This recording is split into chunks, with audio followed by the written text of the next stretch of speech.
Hey there, welcome to our exploration of the Bible's book of Philippians. Whether you're new to the Bible or just curious, we're diving into chapters 1 to 4, which are packed with wisdom and inspiration. Philippians, a letter from Paul, exudes joy and encouragement despite him writing from prison. You might wonder, how can someone be so positive in such circumstances? Let's find out. In chapter 1, Paul begins by thanking the Philippians for their partnership in spreading the gospel. He prays their love may abound more and more in knowledge and depth of insight.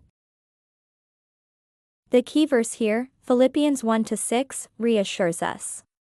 Being confident of this, that he who began a good work and you will carry it on to completion.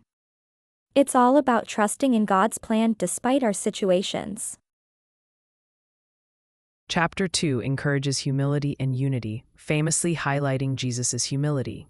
In Philippians 2:3-4, Paul urges, "Do nothing out of selfish ambition or vain conceit.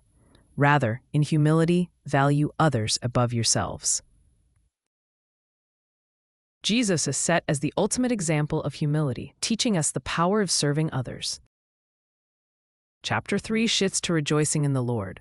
Paul warns against placing confidence in the flesh and shares his own transformation story, emphasizing faith over legalistic righteousness.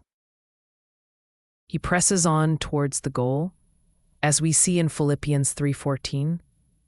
I press on toward the goal, to win the prize for which God has called me heavenward in Christ Jesus. This is all about prioritizing our spiritual journey. Chapter 4 wraps up with encouragement towards peace and contentment.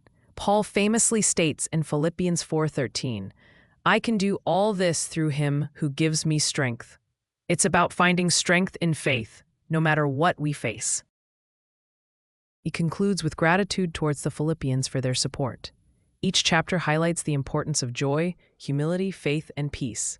Paul's insights remain as relevant today as they were then, encouraging us to live with purpose and hope. Stay curious, as each verse offers timeless wisdom waiting to enrich your journey.